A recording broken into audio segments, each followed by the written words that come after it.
Poland and other NATO members bordering Ukraine have an obligation to shoot down Russian drones and missiles approaching their airspace.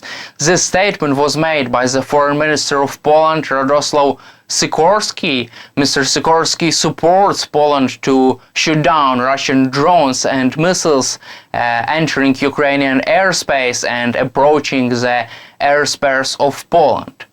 This statement was made firstly by Syrskyi. Also, he said that membership in NATO does not remove the responsibility of each country to protect its own airspace. It is our own constitutional duty. Also, Minister Syrskyi says that he personally believes that when enemy missiles are headed for our airspace, the task of striking them will be legitimate self-defense, because when they cross our airspace, the risk that its debris could damage someone, injure someone is significant, Syrskyi said. And this statement was firstly made by this high-level Polish officials. However, there is a big debate between Ukraine and NATO countries on whether NATO should intercept Russian drones and missiles in the airspace of Ukraine on the west part of the Ukrainian country.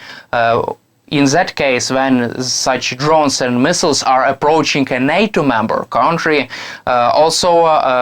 President of Ukraine, Vladimir Zelensky, said that he would negotiate this issue with our NATO members and with our Western allies. However, there is a big fear of escalation in the Western capital, which deter Poland and deter other NATO members to help Ukraine to close our sky and to intercept Russian drones and missiles even on the west part of our country, because there are many experts said that Poland, if there is a political will, Poland could easily intercept Russian drones and missiles which are approaching its airspace and which are flying over the western part of Ukraine.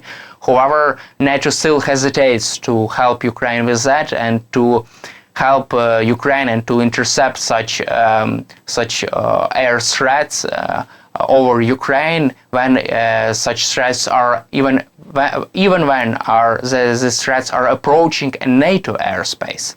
Meanwhile, Russia is transferring its reserves from the Pokrovsk region, from the city of Pokrovsk, from the Pokrovsk front line to the Kursk region of Ukraine, where the armed forces of Ukraine are continuing its offensive deep inside Russia. Ukrainian army still advances deep into the Kursk region, and Russia seems to be unable to counterattack and to repel this surprise Ukraine's offensive inside Russia. Also, there are new Ukraine successes on the ground.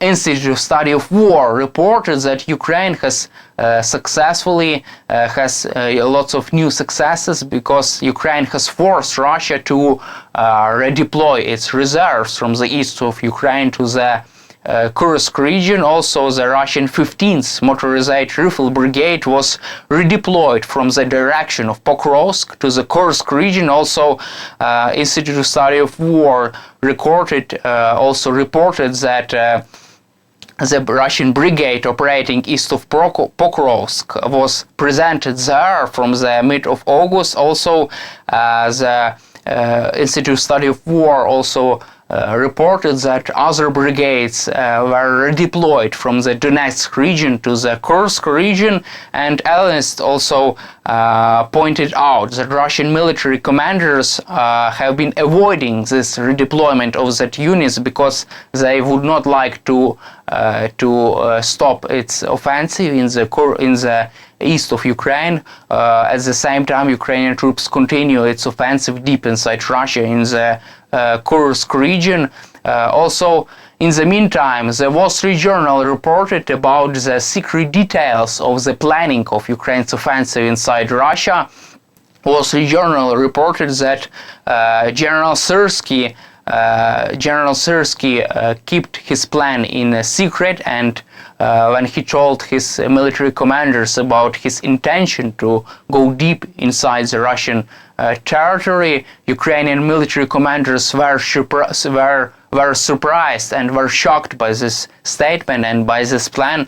Also, there was this meeting took place in the end of July, and after this meeting, Ukraine started to finalize its plans to go deep inside the Russian soil and to invade the Kursk region.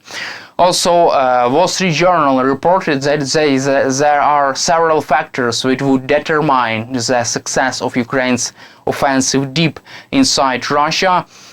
It will also depend on the losses on the battlefield and on whether it will bring political dividends and whether it would improve Ukraine's negotiating position to negotiate with Russia. However, President Zelensky said that this operation did not aim to improve Ukraine's negotiating position, and it is interesting statement from President Zelensky, and it is important to suggest that this operation has more military aims rather than political one.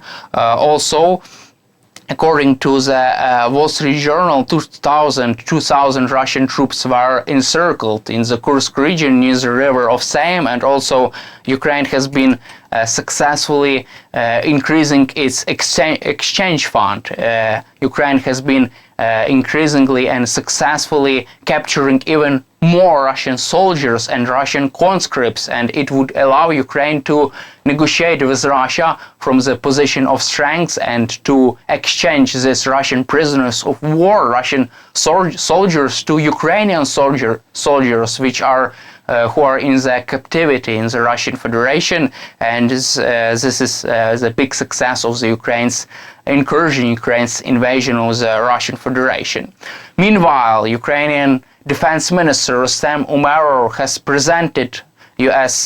Defense Secretary Lloyd Austin with a list of targets which could be destroyed by the US-made weapons, by the US-made long-range weapons, if there is a political wish from the United States. This political debate is ongoing in the United States and Ukraine, and Ukrainian President Vladimir Zelensky has been pressing US President Joe Biden and Biden administration to allow Ukraine to strike deep inside Russia with the US-made weapons.